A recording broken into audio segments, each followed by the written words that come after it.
यारे साथियों, जैसा कि आप लोगों का क्लास 11th से दिसंबर मंथ का मासिक परीक्षा 2024 में होने जा रहा है, तो यह वीडियो जो है ना आपके लिए काफ़ी इंपॉर्टेंट होने वाला है। क्योंकि प्यारे बच्चों, आज के इस वीडियो में हम लोग क्लास 11th से जो आपका दिसंबर मंथ का एग्जाम होने जा रहा है उसके लिए फिजिक्स का पेपर लेकर के आ चुके हैं। और इस वीडियो में हम आपको फिजिक्स का जो है ना ऑब्जेक्टिव सब्जेक्टिव दोनों का आंसर की बताएंगे। साथ में इसका PDF आप कहाँ से डाउनलोड कर पाएंगे, ये सारा चीज़ हम आपको आगे सिखाएंगे। ठीक है, तो बिल्कुल ध्यान रखिएगा। आपका एग्जाम होगा 23 दिसंबर के दिन। ठीक है प्यारे बच्चों, तो चलिए विषय को देख लीजिएगा। 170 रहेगा, टाइम इसमें 1.5 घंटा का आपको मिलेगा।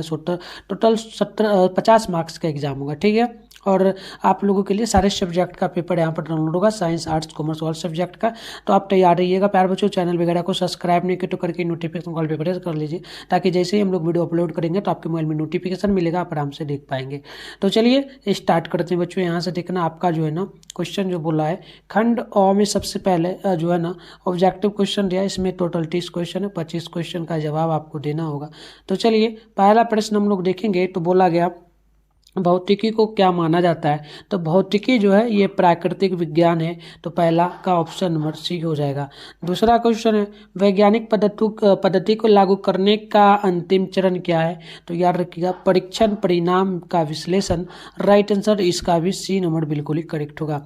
अब बात करेंगे हम लोग क्वेश्चन नंबर 3 का। तो बोला गया प्रायोगिक भौतिकी के जनक कौन है। तो याद रखिएगा गैलीलियो। ऑप्शन नंबर जो है ना 3 का डी नंबर बिल्कुल ही करेक्ट होगा।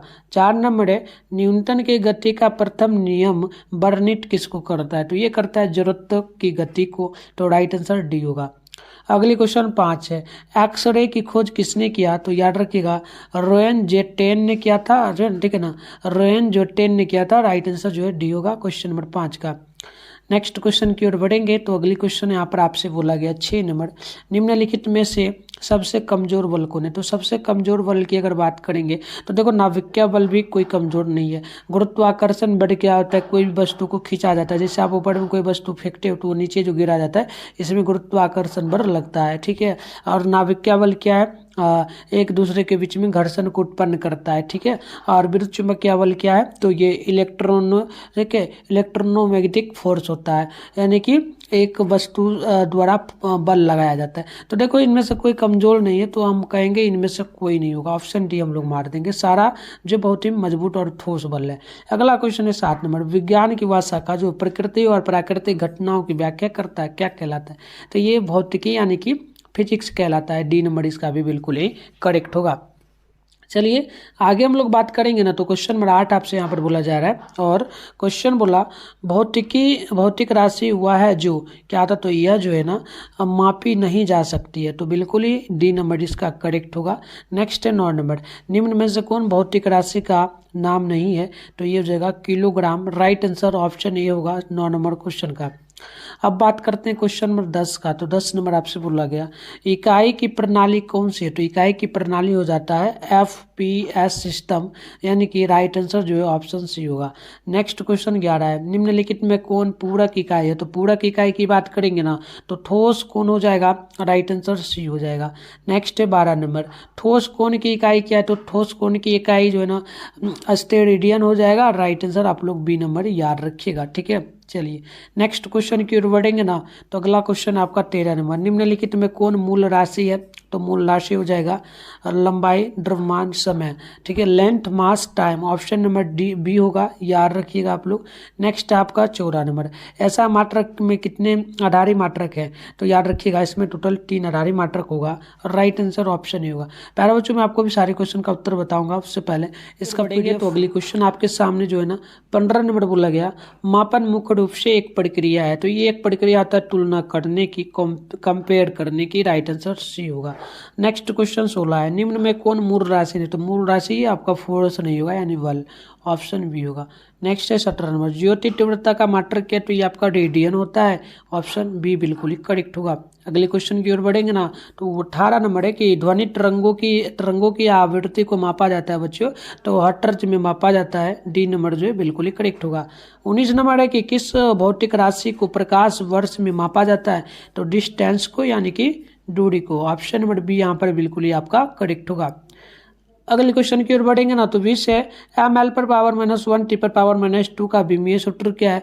तो ये आपका प्रतिस्थता गुणनांक का ऑप्शन नंबर सी करेक्ट होगा। बात करते हैं क्वेश्चन नंबर 21 का। तो क्वेश्चन आपसे यहाँ पर बोला गया कि बताइए निम्नलिखित में से किसका मात्रक है लेकिन विमा नहीं। तो मात्रक तो होता है घनत्व का, लेकिन इसका विमा नहीं होता है। तो ऑप्शन नंबर जो है ए करेक्ट होगा। वाई से कि निम्नलिखित में कौन ml पर पावर -2 से निरूपित नहीं किया जा सकता है? तो याद रखिएगा बल यानी कि फोर्स का ऑप्शन नंबर आपका 22 का जो है करेक्ट ए होगा। अगली क्वेश्चन की ओर बढ़ेंगे तो 23 है न्यूटन की गति के प्रथम नियम को क्या कहा जाता है बच्चों? तो जरूरत का नियम, लॉ ऑफ जो है ना इंटेलिया कहा जाता है। ऑप्शन नंबर सी आप लोग याद रखिएगा। अगली क्वेश्चन है आपका 24 नंबर। क्वेश्चन आपसे बोला गया गति को का सबसे साधारण प्रकार कौन सा है? तो ये होता है सरल रेखीय गति। ऑप्शन नंबर बी होगा। 25 है कि वस्तु की प्रारंभिक एवं अंतिम स्थिति के बीच की न्यूनतम दूरी क्या कहलाती है? तो विस्थापन कहलाती है। डिस्प्लेसमेंट कहलाता है। राइट आंसर सी होगा। नेक्स्ट क्वेश्चन 26 नंबर बोला गया एक वस्तु 16 मीटर की दूरी 4 सेकंड में तय करती है, तो वस्तु की चाल क्या होगी बच्चों ना? तो बिल्कुल आप क्या कर सकते हो, मीटर यानी अगर आपको निकालना है चाल यानी कि v निकालना है बच्चों, तो मीटर बटे क्या फॉर्मूला होता है? मीटर बटे सेकेंड। यानी मीटर दिया गया 16 तो 16 लिखोगे, सेकेंड 4 दिया है तो 4 लिखोगे, और इसको काट दोगे तो ये आपका 4 चौका 16, 4 बार में 4 मीटर प्रति सेकेंड होगा। ऑप्शन नंबर बी होगा, आप लोग याद रखिएगा। नेक्स्ट क्वेश्चन है 27 नंबर। कौन सा समीकरण वेग एवं समय में संबंध व्यक्त करता है? तो v बराबर u प्लस में at करता है। ऑप्शन ए हो जाएगा। 28 है औसत वेग को कैसे प्राप्त किया जा सकता है? तो ये किया जा सकता है प्रारंभिक वेग प्लस अंतिम वेग, ठीक है, बटे में हो जाएगा आपका यहाँ पर 2। ऑप्शन नंबर डी करेक्ट होगा। बात करते हैं हम लोग नेक्स्ट क्वेश्चन का। तो 29 नंबर क्वेश्चन बोला गया त्वरण का सीजीएस से एमकेएस मात्रक का अनुपात क्या होगा? यानी सीजीएस से पहले यहाँ पर आप नोट करोगे तो देखो सीजीएस का ऐसा मात्रक होता है 1, और यहाँ पर एमकेएस का मतलब 100, तो डायरेक्ट 1:100 कह सकते हो। सी करेक्ट होगा। अगली क्वेश्चन की ओर बढ़ेंगे तो यहाँ पर ना नेक्स्ट क्वेश्चन बोला यदि गतिमान वस्तु विराम की स्थिति में आ जाती है तो इसका त्वरण क्या होगा? तो इसका त्वरण जो है ना 0 हो जाएगा, क्योंकि अगर कोई भी वस्तु मान लो एकदम तेज चल रही है और एकाएक वो क्या हुआ धीरे में आ गया तो उसमें क्या होगा 0 बल लग जाएगा। ऑप्शन सी हो जाएगा, याद रखना। तो टोटल हमने यहाँ पर 30 ऑब्जेक्टिव को देख लिया। हम लोग सब्जेक्टिव क्वेश्चन को देखते हैं। सेशन बी में जो है लघुत्तरीय क्वेश्चन है, यानी कि 10 क्वेश्चन है, 5 क्वेश्चन का ही जवाब देना है। एक क्वेश्चन 2 नंबर बुलाया ना, तो टोटल 10 नंबर आपको यहाँ पर मिलेगा।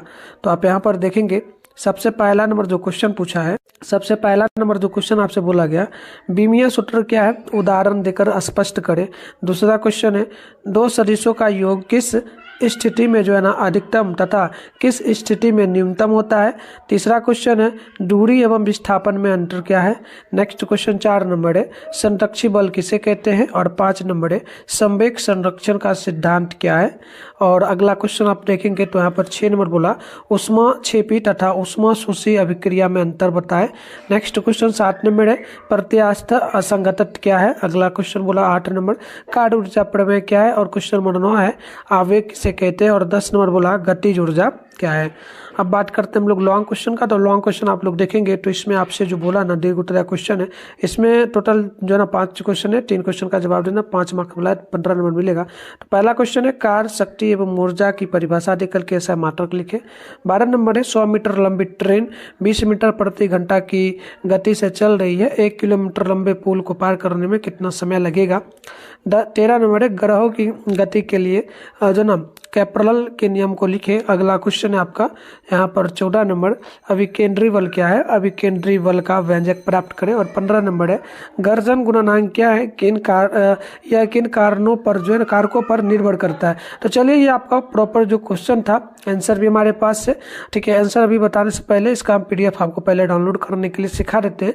इसका PDF आपको गूगल में मिल जाएगा आंसर के साथ में, वहाँ गूगल में जाकर के आप लोग इसको डाउनलोड कर सकते हैं। कैसे डाउनलोड करना है एक बार सीख लीजिए, ये कंप्लीट है PDF, ये मैं वहाँ पे अपडेट करूंगा। होगा और अभी मैं वीडियो में भी आंसर आपको बताऊंगा। ठीक है, तो चलो फटाफट से हम लोग आगे बढ़ते हैं बच्चों। इसके लिए सबसे पहले आप अपने फोन में गूगल को ओपन करिए, सर्च बार के आइकन पे क्लिक कर लीजिए और अभी आप इस चैनल पे जो वीडियो देख रहे हो ना, चैनल का नाम मिठुन स्टडी सेंटर। आप लोग गूगल में आकर के क्या करोगे, फटाफट से सर्च कर लोगे मिठुन स्टडी सेंटर। आप लोग यहाँ पर सर्च करेंगे, इसके बाद ऊपर करिएगा, फर्स्ट में देखिए मिठुन स्टडी सेंटर का ऑफिशियल वेबसाइट मिल रहा है, इस पर क्लिक करिए। इस प्रकार से इंटरफेस ओपन होगा, आराम से स्क्रॉल डाउन करके नीचे जाइएगा तो यहाँ पर आप लोग देखेंगे बच्चों, आपको जो है ना क्लास 11 का सेशन देखने को मिलेगा। तो नीचे आप लोग यहाँ पर बढ़िएगा, ठीक है, इस प्रकार से आपको आना है। यहाँ देखिएगा, ये रहा क्लास 9-11 का सेशन आपको यहाँ पर देखने को जो है मिल रहा है। फर्स्ट में लिखा हुआ है class 11 December monthly exam all subject question paper download. तो इस पर आप लोग क्लिक करेंगे, क्लिक करते इस प्रकार से इंटरफेस ओपन होगा, आराम से स्क्रॉल डाउन करके ऊपर करेंगे, यहाँ पर ऑल सब्जेक्ट का क्वेश्चन पेपर आपको मिल जाएगा प्यारा बच्चों। ठीक है, ऑब्जेक्टिव सब्जेक्टिव सबका। तो चलिए नीचे बढ़िएगा तो यहाँ पर देखिएगा आपके सामने जो है ना, यहाँ पर पहले व्हाट्सएप ग्रुप का लिंक मिलेगा, आप इसे और टेलीग्राम ग्रुप को भी टेलीग्राम ग्रुप को भी ज्वाइन पे क्लिक करके ज्वाइन कर लेना। फिर नीचे बढ़ जाओगे तो यहाँ पर देखना आपको लिखा मिलेगा साइंस सब्जेक्ट के लिए ऑल सब्जेक्ट का पेपर। तो यहाँ पर ऑल सब्जेक्ट है, फिजिक्स है, केमिस्ट्री है, मैथ है, बायो है, हिंदी, इंग्लिश, उर्दू है ना, सारे सब्जेक्ट है। फिलहाल आप लोग फिजिक्स का करिए, सामने डाउनलोड लिखा है, इस पर क्लिक करिए।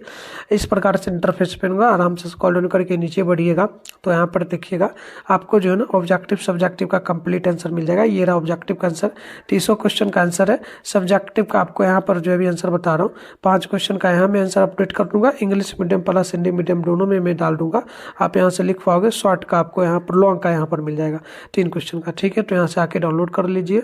तो चलिए प्यार बच्चों, यहाँ पर जो है ना सबसे पहले हम लोग दूसरा नंबर क्वेश्चन का आंसर देख लेते हैं। दूसरा नंबर क्वेश्चन का जो आंसर होगा, जब दो सदिश एक ही दिशा में हो यानी कि थीटा बराबर 0 डिग्री, तब उनका योग अधिकतम होता है, तथा जब परस्पर विपरीत यानी कि इसके उल्टा हो, सदिश क्या हो, उल्टा विपरीत दिशा में हो तो थीटा बराबर यानी कि इसका उल्टा करेंगे तो थीटा बराबर क्या है 180 के डायरेक्ट लास्ट क्या आता है 0 डिग्री के बाद डायरेक्ट आता है 180 डिग्री। तो 180 डिग्री को पलटिएगा 0 में तो 180 हो जाएगा। ठीक है, तो ये 180 डिग्री होगा, तब उनका योग न्यूनतम हो जाएगा। ठीक है, चलिए आगे बढ़ते हैं। तीसरा क्वेश्चन यहाँ पर देखिएगा, तीसरा क्वेश्चन का जो उत्तर हो जाएगा कि दूरी किसी व्यक्ति द्वारा किसी दो बिंदुओं के बीच तय की गई कुल दूरी रास्ते की लंबाई को कहते हैं, जबकि विस्थापन किसी दो बिंदुओं के बीच में सबसे छोटे रास्ते की दूरी को कहते हैं।